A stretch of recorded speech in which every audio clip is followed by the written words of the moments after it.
back to the Noise Filter podcast. This episode, we have our guest, Mr. Joseph Webb. Hello, Joe. How are you doing? You all right?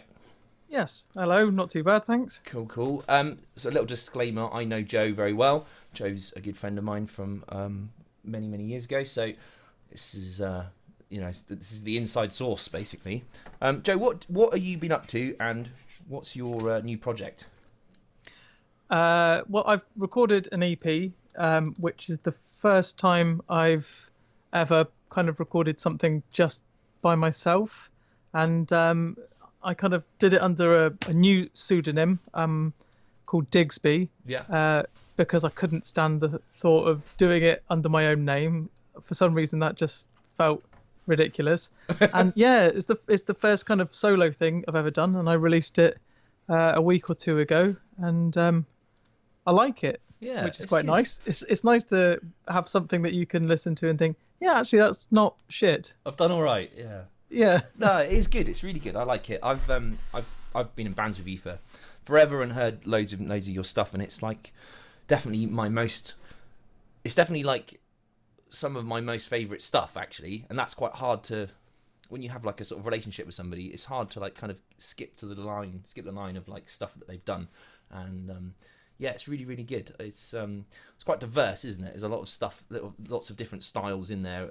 It's a sort of showcase almost, isn't it?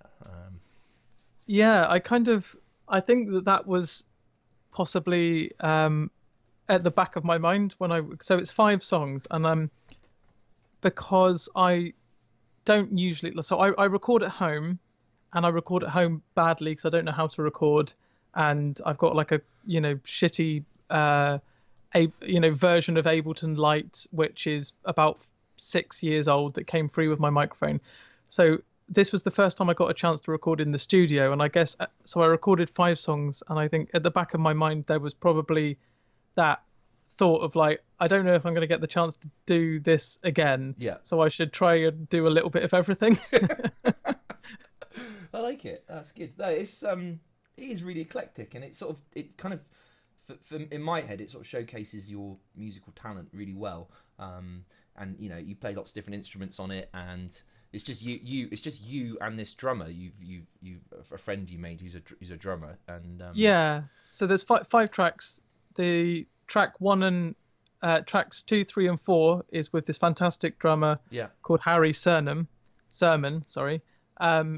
who I was really lucky to meet, and then the first and the last track are just me. Yeah. But yeah, I was a bit worried that it maybe is a bit too broad in that the genres change a little bit from track to track. Yeah. But then some of my favorite music, some of my favorite albums have that kind of diversity in them. I wouldn't dream of putting myself in the same category as like the Beatles or the Beach Boys or something like that, but they do. But a lot of my favorite music does have kind of, even John Martin will have like, though people think people think of him as like straight ahead folk. Actually, like there's a lot of diversity on his stuff as well. Yeah. So yeah, I like that. I mean, I don't know what I'd categorize what I've done as. But, yeah, that's a good point. That is one of the things that I struggle to like pigeonhole what the sound of that EP is. It's quintessentially your style of music, and I can hear all of your influences on that, and we'll talk about those in a minute. I don't know quite, if someone asked me what genre to put it in, I would struggle to pigeonhole it. I'd say everything I do mostly has an element of pop in it. I can't escape that. I don't know why. I don't, like it's just like I really like pop music, I suppose, and I don't want it to be pop music. The things that I think are great and really cool aren't poppy. Yeah. But everything I write ends up sounding a bit poppy. So I'd say like one track might be a little bit funk, not funk, but I don't know. It's got like a little element of funk pop, and another one might be blues pop, and another one is like indie pop. Trying to get all of the pop genres, subgenres. and there's less. So I really like harmonies, as you well know. Yeah. But I don't think I went overboard No. with the harmonies on this. Which if I had, it was a time limited situation. I think if I'd had a lot of time, I would have Layered her up. smothered it in harmonies. But yeah, I had to just pick the bits where it really would benefit. So Yeah. maybe having a bit less time was good. In that I would definitely have a tendency to, monkey around with things more and put loads more stuff on, and not just harmonies but all sorts of stuff. And I think it's sometimes, quite often actually, less is more is a good approach. And if you don't have time to think about it, then you just put down basically the essentials, and then that may be a good way to go. I think one of the things Matt Arundel always sort of tried to explain to me was that there's like this sonic pie, and the more bits of that pie you assign to stuff, the less value those slices have. So it's kind of like sometimes less is more, and especially if like if you have an amazing guitar line but you have loads of other stuff going on, it's just eaten up, isn't it? The interestingness of that just gets detracted by all of the other stuff, and you stop noticing that as much. Yeah, for sure. Yeah, I saw a really awesome drummer. I can't think what she was called, doing a video on YouTube, and she was on Facebook, and it was her talking about the sort of space between, the nothingness is actually some of the most important stuff.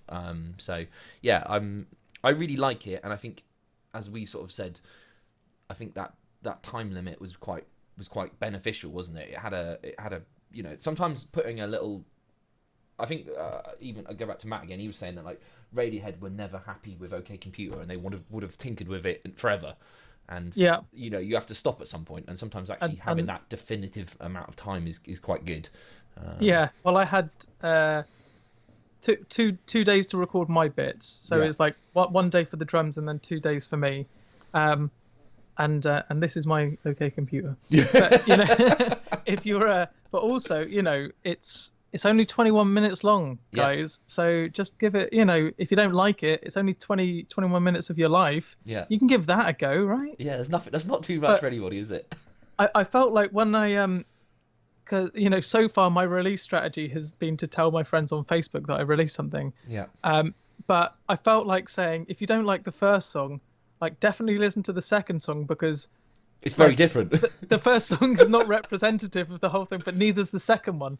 So it was like, that was what I kind of worried about, because the first song is called Christmas Eve in Cornwall, and it's quite slow and kind of meditative, and it doesn't have a chorus, which I love.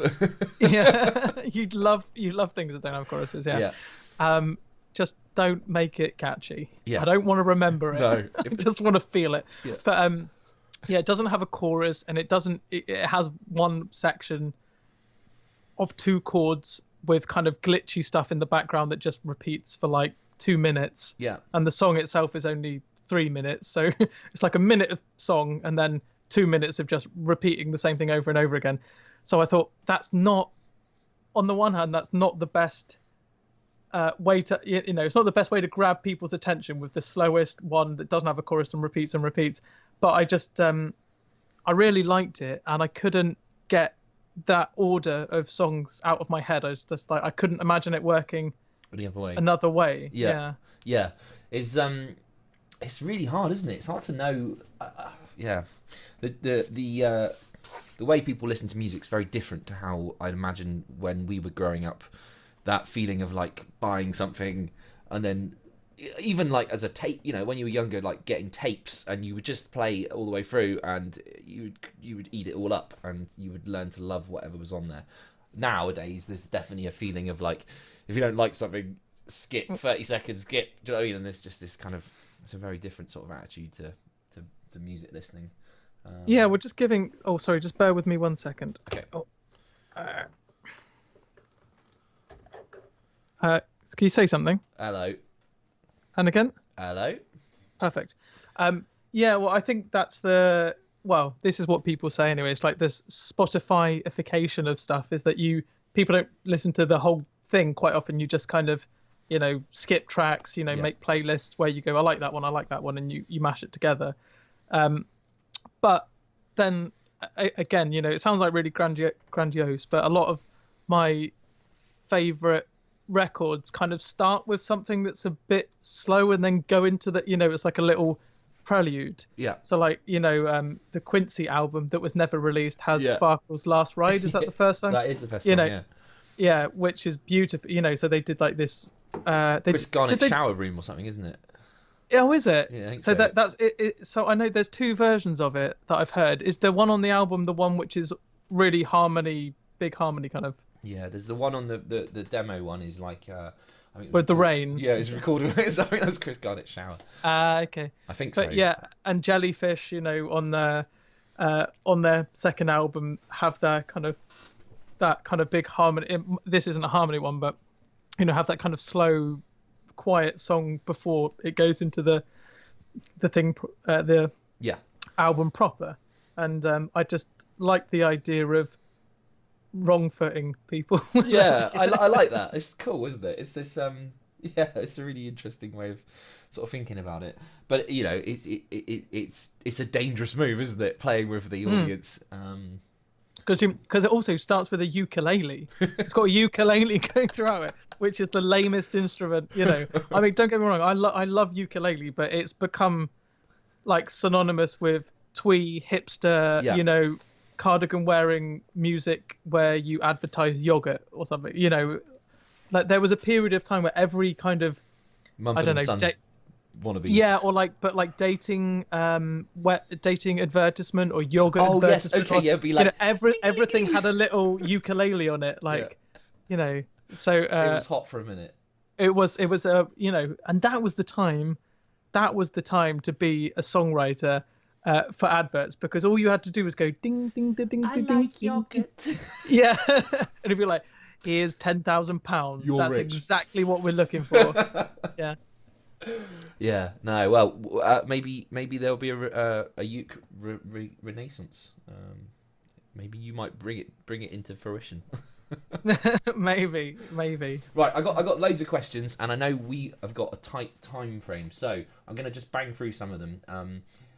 I know the answer to all these things, but what is the best band name? You've been in some great bands with great names. What would you say is your favourite band name that you've been in? It's a I think it's a two-way toss-up between the Great White Telephone and the Dr. Gonzo Project. Yeah. With honourable mentions for Dick Fontaine Retrospect and El Majestico. Yeah. They're all good. Yeah. We were nearly called Axe Wound. El Majestico. We got down to three possibles. I think it was Axe Wound, Dummy Run, which is like a pretty safe bet, and then El Majestico was a 11th hour addition to the list. Yeah, I like it. That's some excellent names. Just quickly, we'll just bang through a little bit of this. So you have been in lots of you've been in lots of interesting bands. I'd say like, because I can remember, like, we were in the Dr. Gonzo Project, and the Great White Telephone. How has your music changed since those periods? Because I can remember, like, El Majestico. I mean, obviously, like, let's probably just skip to El Majestico and go forwards. What was that sort of thing for you? I think in El Majestico, it's kind of funny to listen back. So no one will have any context of this. So El Majestico was a kind of a harmony pop band that sounded a bit like the Beach Boys, but with heavier guitars, and a bit like the Beach Boys, Ben Folds 5, the Jellyfish. Yeah. That kind of style. And we split up about 10 years ago. Yeah. And which sounds crazy now, but when I listen back to that stuff, there's not a whole. I'm quite proud of it, but there's not a whole lot of it I would actually listen to at home. If it wasn't me. Yeah. And the funny thing was, even at the time, like, the stuff I was listening to, I wouldn't have put El Majestico on at home to listen, as just, if I wasn't in the band, it wouldn't be the kind of thing I would listen to, even though you were doing it. Yeah, even though I was the one doing it. And also, all of the bands that we were inspired by are the kind of thing I would listen to at home. So somehow it didn't translate into the music we made that I wrote. Yeah. So yeah, that was a strange one. But that's not to say there were some things I liked, but I don't know why. Maybe because I was pretty young and I perhaps hadn't quite got my head around the kind of things I wanted to write. What was kind of funny with El Majestico though was that it was very much a project for commercial enterprise. So we had no prospects. We were like 5 losers essentially who thought, let's try and get big. Musically, and we'd all come out of university. We hadn't got a fucking clue what to do, so there was a real impetus, and I think this was a little bit of a looking back, a bit of a mistake. That there was a real impetus to make stuff that would be successful and popular and catchy, as opposed to things that you loved. So it was. I mean, we did love those things as well. We all loved harmony music. We all loved pop music. So it wasn't totally different, but there was a slight kind of cynical edge to it, in that we kind of thought this would be great if this was our jobs. What can we write that people will like? And at the same time, I had an 8-track that Rob, one of the guys from the band, lent me, and all of the stuff I was recording on that weren't El Majestico songs were like kind of a bit folky or a bit weird, not too, they were still kind of had poppy elements, because that's kind of I can't escape that, but it was definitely, so I would write things that I liked for me, and I think that's not El Majestico music.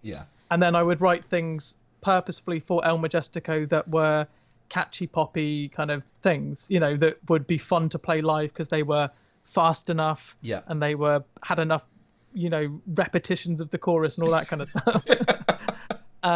So I think it took me a little while to be confident to record or at least put out and be happy with the kinds of things that I would otherwise just be doing, the kind of songs I would just be writing for me in my bedroom. To kind of have that confidence to.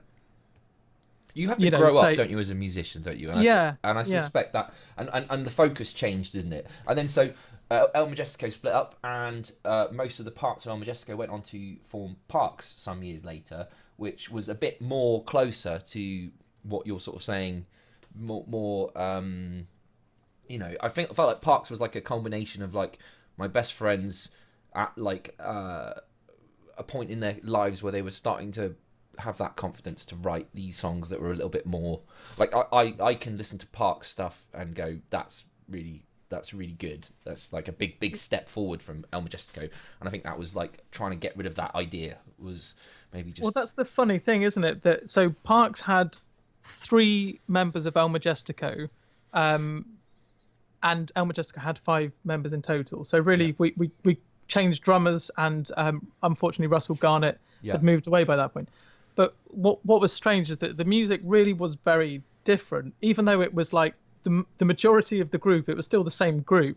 But the songs that we were writing and the way we were playing was it was like chalk and cheese. It was not like, it was. I wouldn't even, apart from harmonies and things, I wouldn't say that there was a lot of El Majestico influence in there, particularly. No. Which is the interesting thing, and I think partly because at the point we formed Parks, we were 28. And we'd already, like, El Majestico was our in our minds, our shot for the big time. And that didn't work out because it wasn't fun anymore, and we stopped kind of enjoying being in a band together, which was a real shame. And then when we formed Parks, we were all kind of, we were a bit older. I guess we had a bit more experience writing songs and just being friends and stuff. But also, there was no assumption or hopes that this was going to be our shot at the big time. This was just, okay, so we did that. It didn't work out. We're not going to be famous. We're not going to, that's fine. Why don't we do a band that's actually something that we like? And that's kind of what that was. And I'm really, really proud of Parks and of all of the songs that we did. And it will always be a source of regret that we didn't manage to release our own EP. Yeah, because what I heard of it was really good. Yeah, it was really good.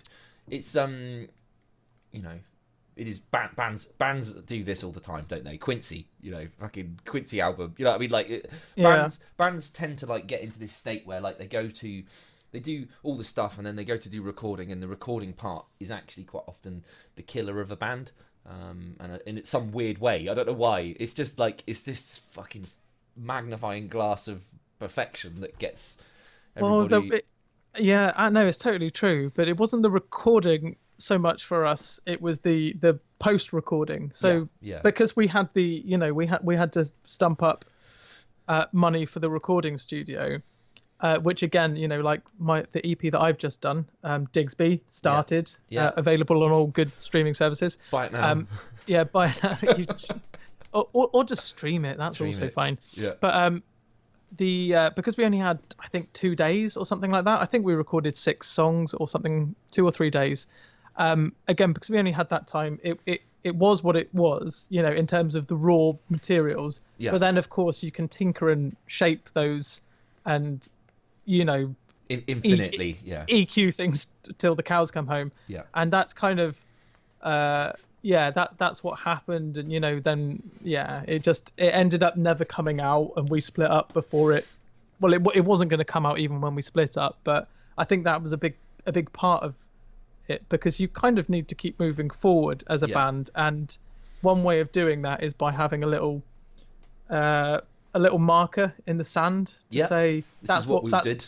That's who we were at that point in time. Yeah. And then you can kind of leave those things alone a little bit, and then think, okay, next 5 or next 10 songs, that's what we're going to do next, and you can always draw on those. But it's a nice way of kind of drawing a line under that bit of the band's history, and then seeing what you can do next, what other things you can explore. And I'm hopeful, but I hopeful that it might emerge someday, even just in a kind of Whatever not that anyone form. will care by that point, But sometimes it's like a little moral victory, isn't it, for your own self? So I mean, but Parks were, in my head, a very exciting prospect, and I've seen lots of exciting prospects that haven't managed to come to fruition for whatever reason, and it is frustrating, and a lot of that is to do with like, the various forces at play, and that is what it is, isn't it? Really. Is there anything that you, in your time, as someone who's been in band, I mean, as long as I've known you, you've been in bands. What do you think is wrong with the music business? Is there anything that you think you've noticed that's changed, or there's things that like hold people back, or any thoughts on that? I think the biggest change is is really obvious in the sense of like streaming and free music kind of changed things a lot. Certainly, like when I grew up in like the era of Britpop, where record companies were just pissing money up the wall, and but you could actually get even in the early days of El Majestico, we were just at the not Britpop, but the whole kind of free music thing hadn't quite happened yet in terms of SoundCloud or Spotify or whatever. Yeah. And it was circa YouTube, wasn't it? I suspect, wasn't it? El Majestico. Yeah. I don't know if YouTube was, but it was it was just stuff. about it was just about happening. But our managers had other bands that were getting like £500,000 deals to kind of to make music, and I don't know if that really happens much anymore. I mean, there's certainly less money to go around to nurture bands. You were quite unlucky, really, to miss that little opportunity, really. Well, we didn't entirely miss it, as our managers were holding out for bigger offers, because they'd had £500,000, for their other band, who just, so they were, I guess they were holding out for, when people offered, I don't know, whatever it was, for us, they were like, okay, well, that's not £500,000. But I think that I don't, I'm not in the music industry, so I don't know enough about it, but I would suspect that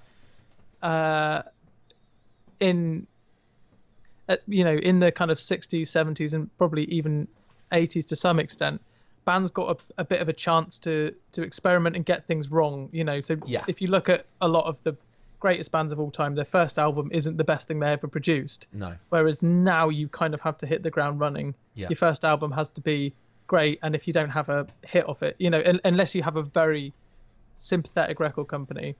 On the other hand, you don't need a record company, but so I know Spotify are kind of moving into cutting out record companies altogether. So people are going to people already make music themselves.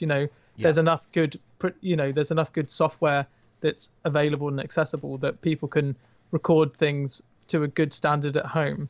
The thing that they can't do is as well, is promote it and get it out there and get it, that takes a bit more networks and knowledge and stuff like that. So I think Spotify are kind of moving into cutting out that middleman completely and saying, you've recorded something, we'll help you promote it and link you with all that kind of stuff. And I don't know where it's going to go, but I mean, on the one hand, it's great that there's more, it's a more democratic forum. There's more people who can record. There's more ways of getting in some senses. I wouldn't have, so for the purposes of this EP, I created, my own record label on DistroKid, called Skarska Project, and put out my own thing, have complete control over it, and will maybe get a few pennies back from it. But that would be kind of inconceivable 10 years ago, thinking about how I would do that. And it's really lovely that now that's able to be there. It's not going to be like a few copies of a CD that, like, so the first El Majesco album I don't own. I do. And but it's just like on a CD, it's on various people's, CD shelves, and it's kind of gone to the mists of time. Whereas, what's quite nice, even if I'm never going to make any money off it, which I don't really expect to, is that it's now, somewhere, isn't it? Now it's there for good, which is quite nice.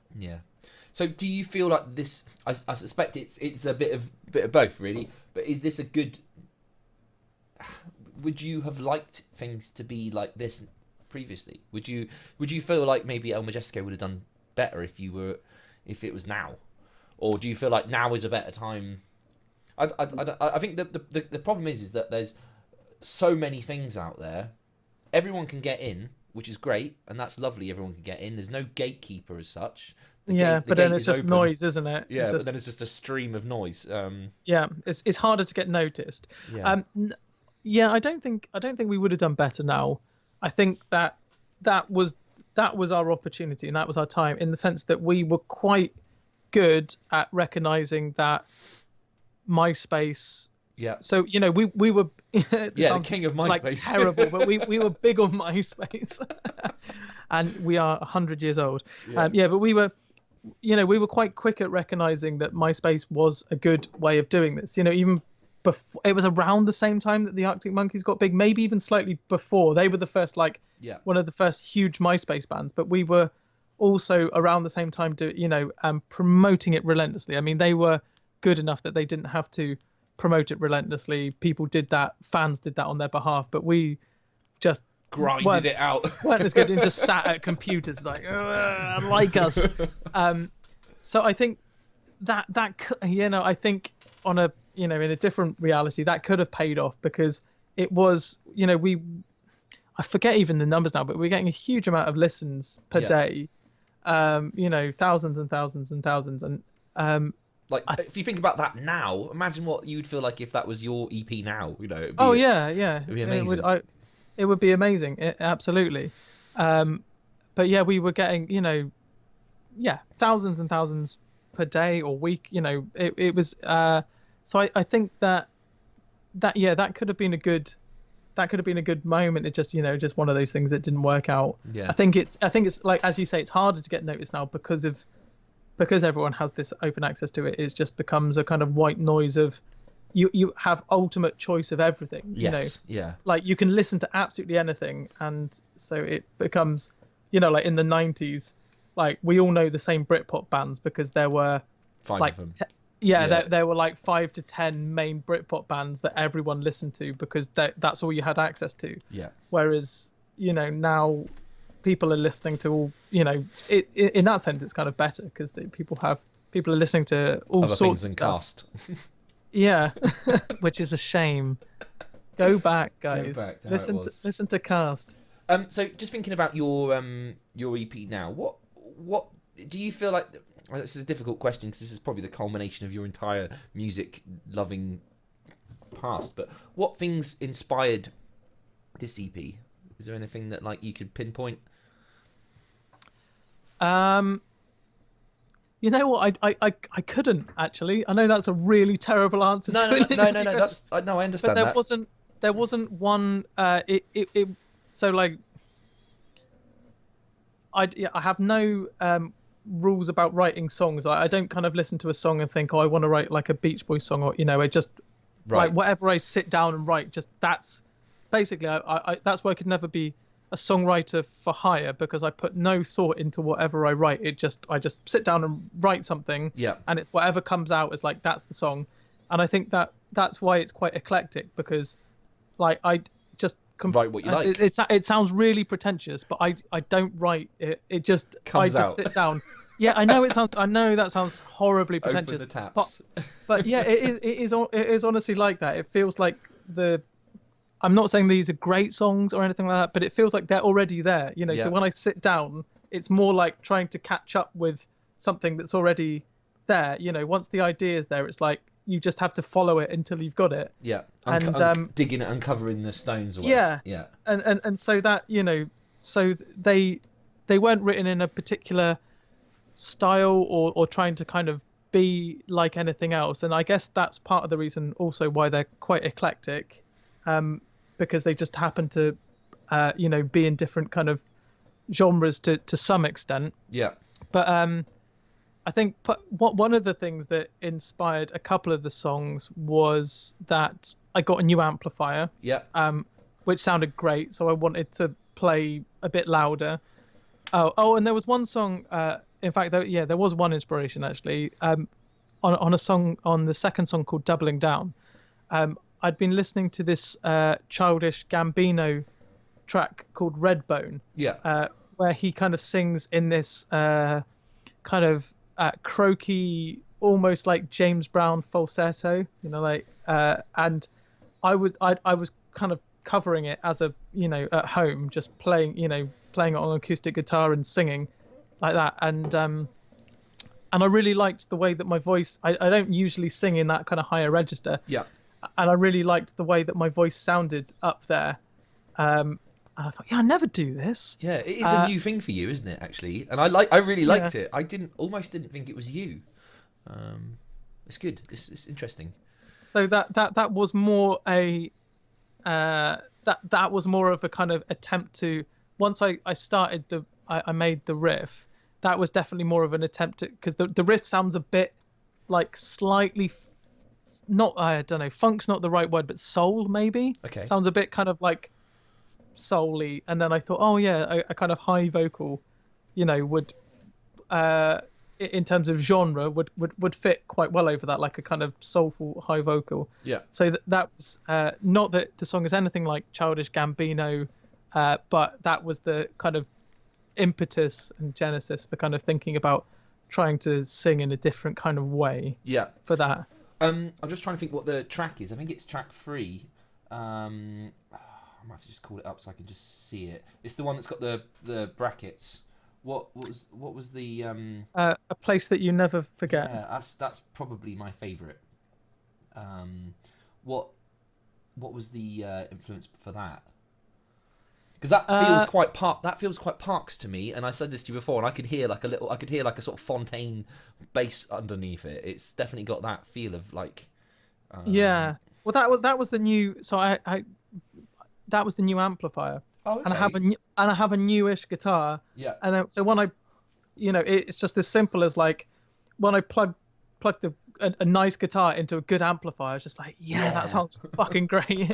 And I accidentally put my fingers on the first chord, because the first chord is is a chord that I hadn't played before. It's not like particularly unusual, but it's in fact I'll show you.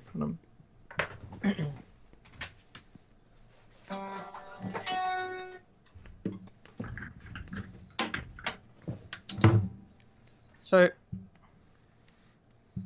the first chord is like an A chord, but it has fingers on what would be note. Go this way.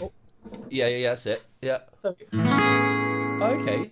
so it's that. So it's an A. Yeah. You're bridging, but you put a finger on B and a finger on G sharp. So yeah, it's nice. Yeah, I like it.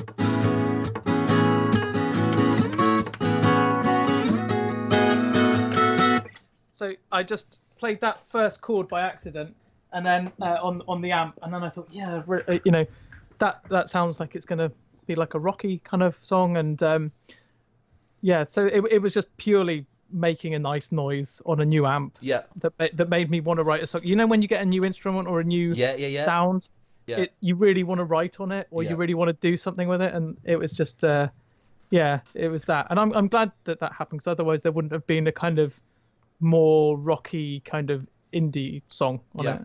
Do you I suspect from what we've said the answer is no, but do you ever come up with like writer's block, or do you ever get affected by that, and if so, do you have any like answers to it? It's not just to buy a new instrument and get an amp every time.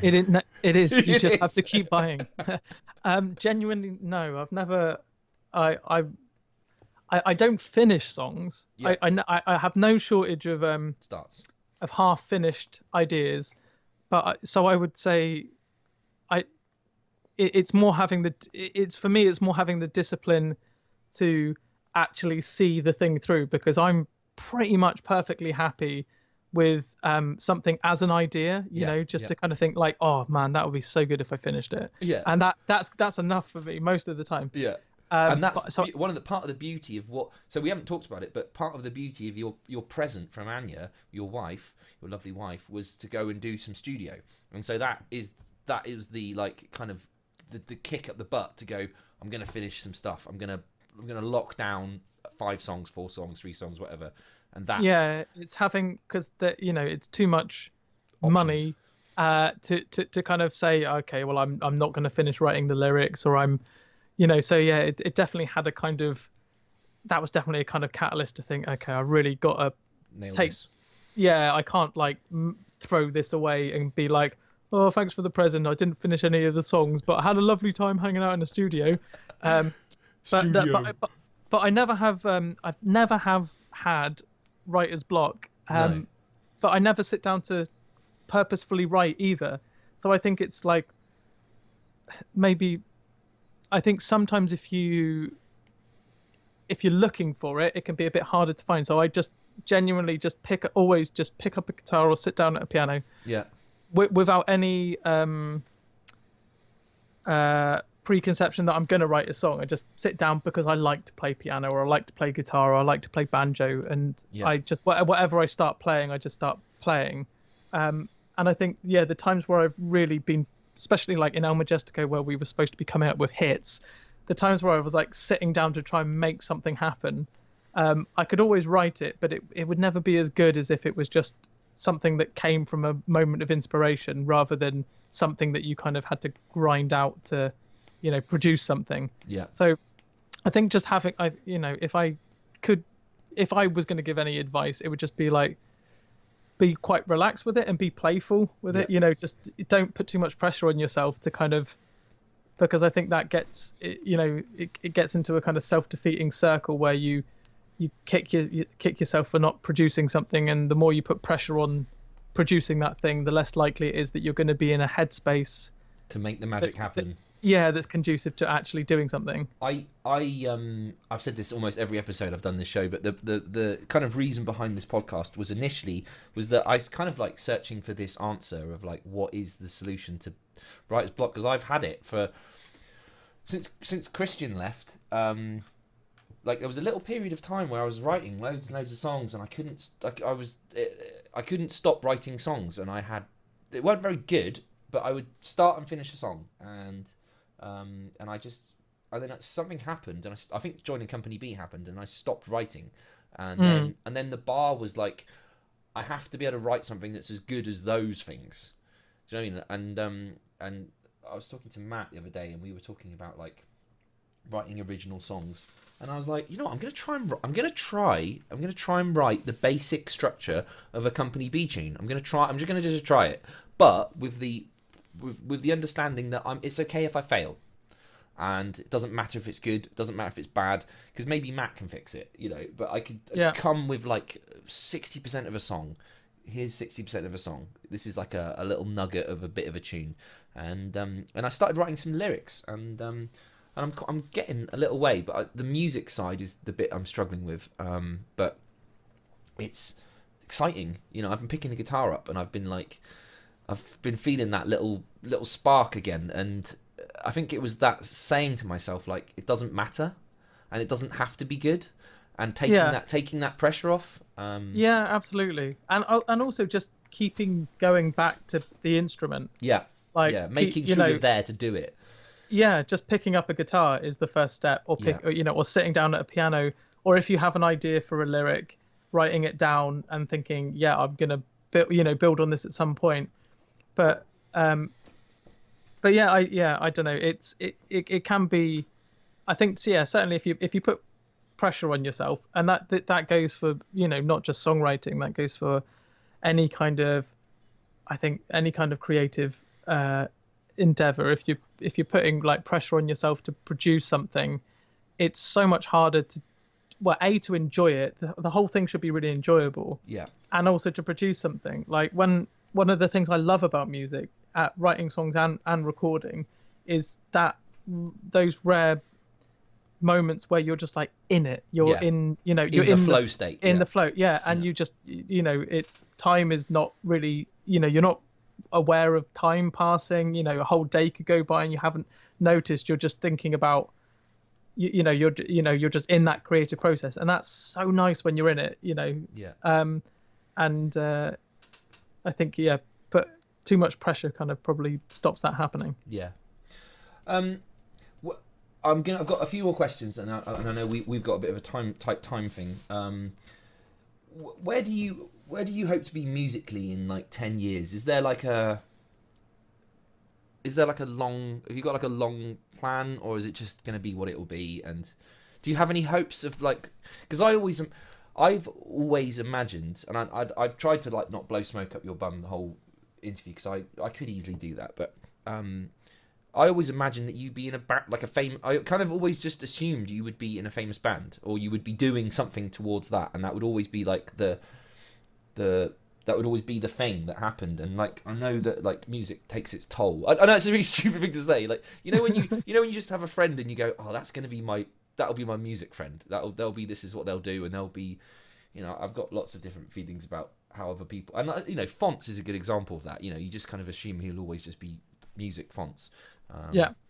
But what's your long plan? Do you hope to sort of carry this on? Is Digsby hopefully grow? And yeah, I hope so. I mean, so what one thing that this whole experience of making the EP has kind of given me is that I don't want this to be the end of this. No. Alter ego. I really enjoyed making the EP, and I love the fact that it's out there now for all time. And so a kind of modest hope is that over the next 10 years to maybe do, an EP a year or every year and a half. Yeah. 5 songs every year, because I just love that they're out there and that someone can listen to them and discover them and, maybe like them at some point. And as I said, it's my favorite thing to do. I write music all the time, and it's the one of the most enjoyable things to be able to kind of have a finished version of those things that otherwise would just exist on demos on my phone.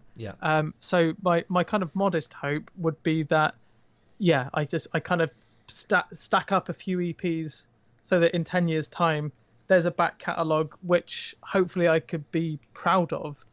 The thing that I have less less understanding of, and kind of is how to get people to listen to those things. Yeah, and, But and we've talked about that a little bit, haven't we? And I think there's, there's some stuff in place that might help that build. I hope so, because that's not really something that I'm naturally good at, the kind of thinking about marketing and PR. But even if very few people listen to it, it would be enough for me that they're there. That say in 10 years' time that there was 7 or 8 EPs there that were a marker of, that point in time for me, and hopefully that I would only pick 4 or 5 songs that I really like at that point, and so I would have a repository of songs that I'm really proud of, and that I can, that would be lovely. That would be good. I think you deserve to do that. What do you think the best thing and worst thing you've ever done for your music career is? Well, I don't really have a music career, but like, so... like just hypothetically, because I mean, to a degree, you kind of have, and you have done, like, you've been in music almost all of your life from very, very, very young, and then whatever we did together, and then El Majestico, and that was what it was. But like, what were your good decisions? What were your bad decisions during that period? Is there anything I think it wasn't so much bad decisions. It was like more like a series of bad decisions, or more. So I think that both El Majestico had a lot of interest, and we could have done something with that, and we turned down things that we should have perhaps taken up. And when we split up, there was still big record companies who wanted to meet with us and all the rest of it. And Parks, to a lesser degree, had a lot of kind of traction in the kind of music scene of Nottingham and a bit further. And I think the main issues both times were splitting up. Yeah. I think what you've got to do, if you're kind of onto something, stay together. Because you do have your peaks and troughs. Yeah. And I think what didn't work both times, it wasn't a thing that we did that was wrong. I think it was more that we didn't set kind of ground rules for how the band was going to work. Yeah. But both times. Yeah. And we didn't have, because we were, very good friends, best friends, really. Somehow that made it harder, or better and worse. Yeah. And I think we didn't have a way to deal with, people being upset, or people not being happy with things, or some people maybe having more of a say at different times than others, and maybe that was me at some point and other people at different points. But I think the main thing was that I'm not saying either, if we'd have stayed together, definitely either band would have become big or successful. But I think there is a certain amount of keeping going, staying in the game, and trying to just do the best work that you can, try and make things that that you like, and that you would be happy to listen to. And I think that, so my advice would be to kind of maybe have ground rules of how bands are going to work out kind of ways of who has final veto over things. Is it truly democratic? Is it does one person have more of a say? And sometimes that's okay, Well, for us, we have Matt, who is like in charge. So we have like he's like our creative director, effectively. Yeah. And then we all have a say, and we all feel like there's a sort of a democratic feel. But at the end of the day, it's his thing. It's his band. He does all the work and all the writing and all the arranging and stuff. And I know at the moment we're like actually feeling like we're kind of trying to do a bit more communal stuff, because I know, being one of the Kens, one of the people that have very little say in how things happen, it feels a bit like creatively a bit sort of empty, and you don't have as much say and input and stuff, which is, but then actually, to be honest, I've never been in a more successful band, and I've never been in a band that stayed together, so those things work. So sometimes having like a dictatorship is actually is a driving force to have a focused one plan is quite good. I think it is important to kind of establish, what the kind of dynamic is in terms of making decisions of doing stuff. So like some bands really are totally democratic, but if it is totally democratic, in theory, you've got to make sure it is totally democratic in practice. Yeah. Because it's always easy for a bigger personality or someone who makes the biggest noise to have more of a say. Yeah. So if the kind of premise of the band, the understanding is it is democratic, then you have to be big enough and brave enough to kind of enforce that in practice. Yeah. Again, if the premise is that actually the final say is with this person, this is their band, and we're all in it, we all enjoy it, but this is the buck stops with this person. Yeah. Then you can't get. You just have to deal with the fact that they might make decisions that you don't like. Yeah. But if that's what you've signed up for, it might suck in some senses, but you kind of have to go along with the what that is. Yeah. And as you say, there are benefits and drawbacks to that, but definitely I've found that having theoretically total democracy in a band doesn't always work either. No. Yeah. Have you got anything that you this is the last bit really I'd like to just have a little talk about? Is there anything that you loving now, like picks? Have you got any picks of stuff that you have been really enjoying, like music or anything that's kind of influenced what you've been doing at the minute? I've been there's one band that I like. They're not new, but maybe they're last couple of years, called Whitney. They released their first album I think 2 years ago. It's called Light Upon the Lake. They look like an absolute bunch of hipsters, but it's a really, really warm sounding. It sounds like autumn. It's just a really warm sounding, lovely, wonderful record. And I wouldn't say that it kind of. You wouldn't listen to that and listen to what I've done and say that that one's clearly derived from the other. But it was more that I just loved that they brought such a, like, all of their songs are so well structured and crafted. They're just really well written, lovely, warm sounding songs.